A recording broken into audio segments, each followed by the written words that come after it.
Bonjour, et oui, c'est Mister Dago, toujours fidèle au poste, pour vous accompagner dans vos apprentissages. Aujourd'hui, nous allons donc parler d'une réaction importante qui s'inscrit donc dans le chapitre numéro 4 du thème Organisation de la matière et transformation chimique. C'est le chapitre donc numéro 4 qui s'appelle Réaction de l'acide chlorhydrique avec les métaux. C'est une réaction chimique qui a beaucoup d'importance dans tout ce qui est conservation de la nourriture, dans tout ce qui est métallique, c'est-à-dire dans les boîtes de conserve. Nous allons exploiter la vidéo que je vous ai mise en ligne sur cette réaction chimique entre l'acide chlorhydrique et les métaux.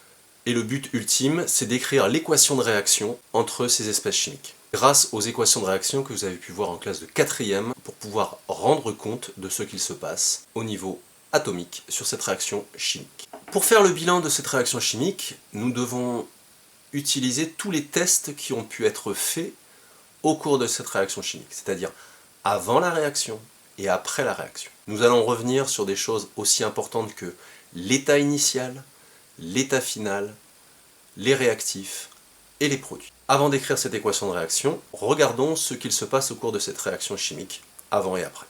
Avant la réaction chimique, des tests ont été réalisés pour savoir ce qu'il y avait dans les espèces chimiques que l'on mettait en présence. Nous avons mis du fer, l'acide chlorhydrique. Alors l'acide chlorhydrique, c'est son nom commercial, on va dire, mais ce n'est pas son vrai nom. Les tests chimiques réalisés vont permettre de savoir ce qu'il y a. 2 tests ont été réalisés. Le premier test, nous avons fait la mesure du pH de cette solution. Nous ne sommes pas, bien entendu, étonnés de trouver un pH de l'ordre de 1, ce qui indique que la solution est acide, c'est pour ça que ça s'appelle l'acide chlorhydrique. Si une solution est acide, c'est qu'elle est constituée d'ions hydrogène, H+. Le deuxième test réalisé a été un test grâce au nitrate d'argent. Nous avons obtenu un précipité blanc, ce qui indique que cette solution d'acide chlorhydrique est constituée également d'ions chlorure, Cl-. Donc l'acide chlorhydrique est constitué d'ions hydrogène et d'ions chlorure. Son vrai nom, je vous ai appris comment écrire le nom d'une solution. Donc on commence par l'anion et on finit par le cation.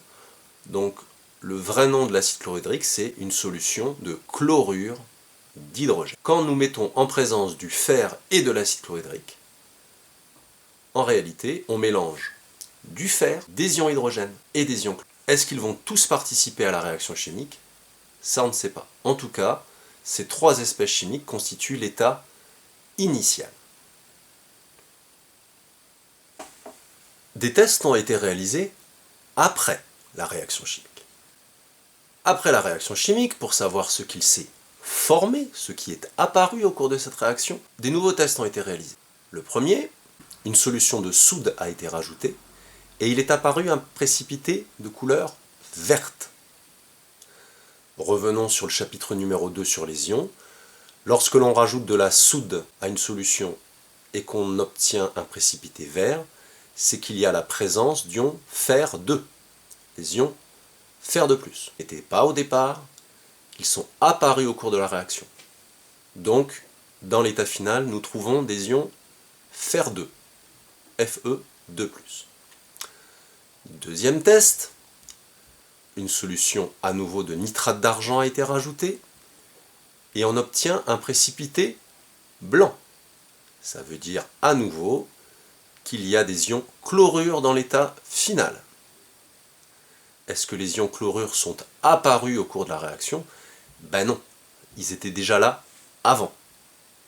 Donc, quelque part, les ions chlorure sont toujours présents, il n'aurait rien arrivé, ils n'ont sûrement pas dû participer à la réaction chimique. On verra en quoi ça consiste. Un dernier test qui a été réalisé, la mesure du pH après la réaction.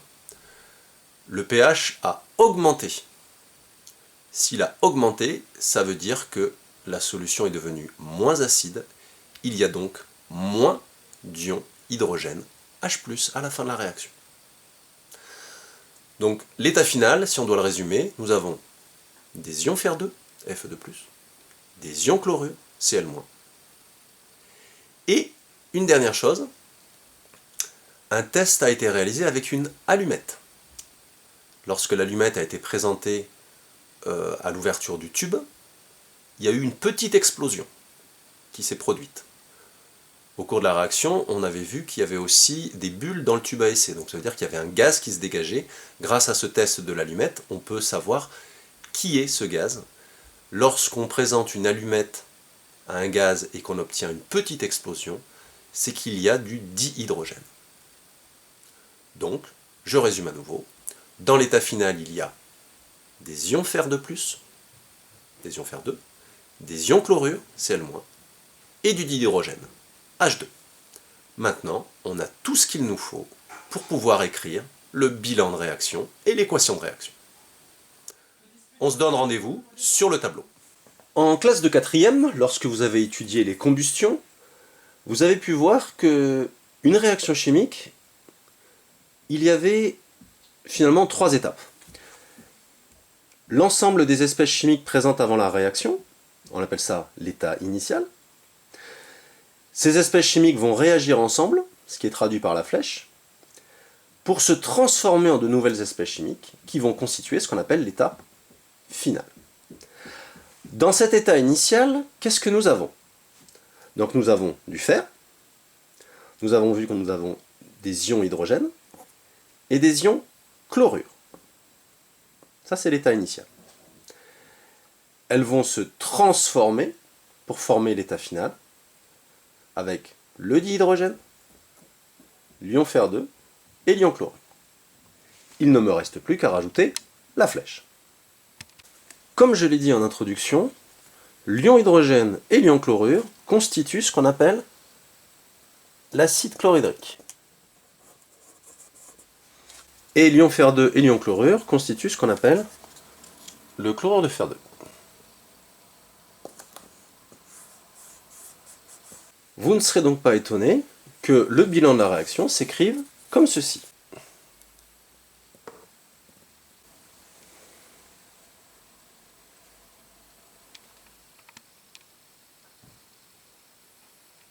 En chimie, je vous rappelle que lorsqu'on parle de réaction chimique, on utilise donc le plus. Donc ça veut dire fer plus acide chlorhydrique donne chlorure de fer 2 plus dihydrogène. Si on devait utiliser une phrase, on dirait le fer réagit avec l'acide chlorhydrique pour former du chlorure de fer 2 plus du dihydrogène. Bon, j'ai inversé l'ordre par rapport à ça, mais c'est pas grave.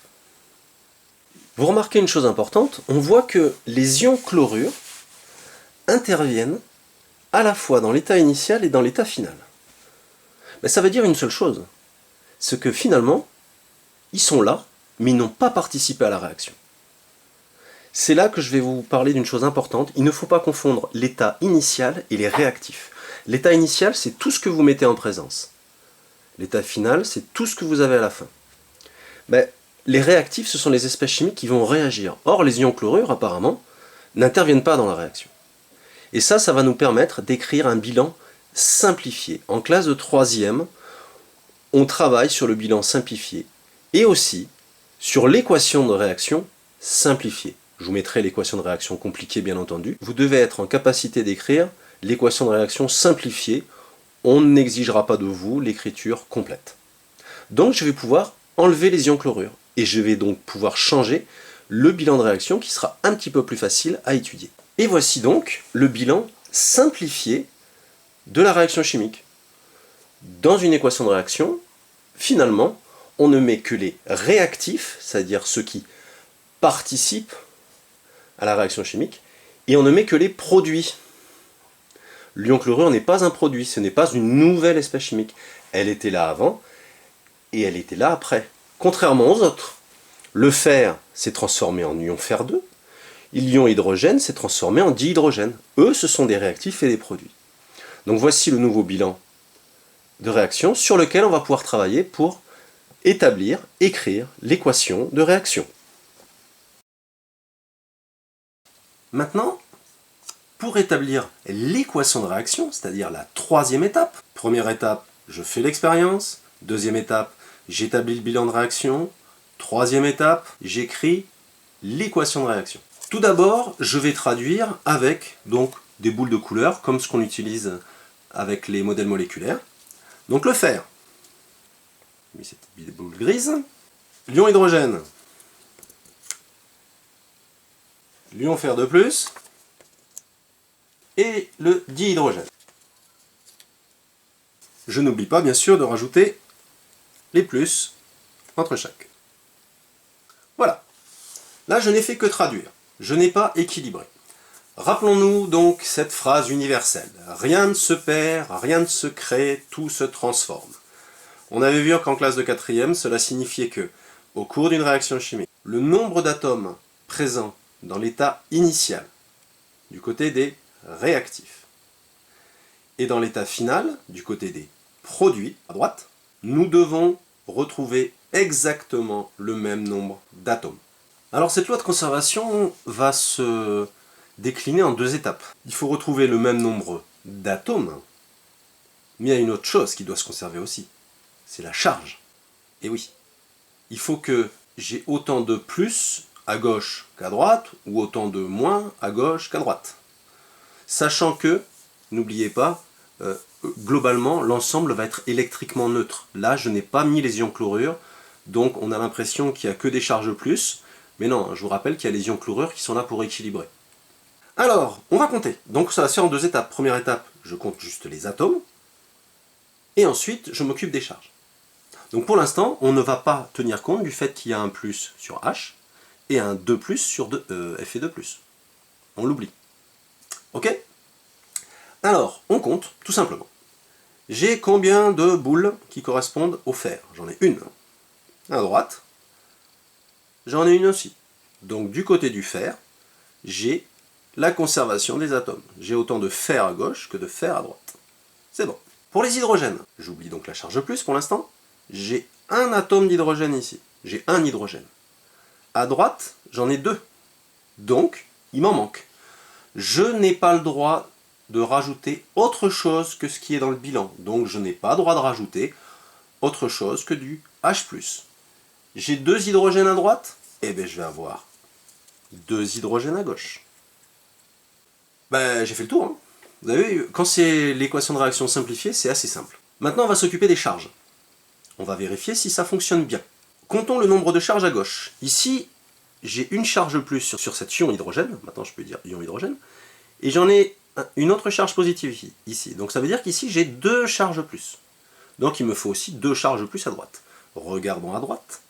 Et qu'est-ce que l'on voit en haut à droite de Fe2+, ben, deux charges positives. Donc ça veut dire que l'équation est équilibrée du côté des charges. On n'a rien perdu, on n'a rien créé, tout s'est transformé. Donc le fer s'est transformé en ion Fe2+.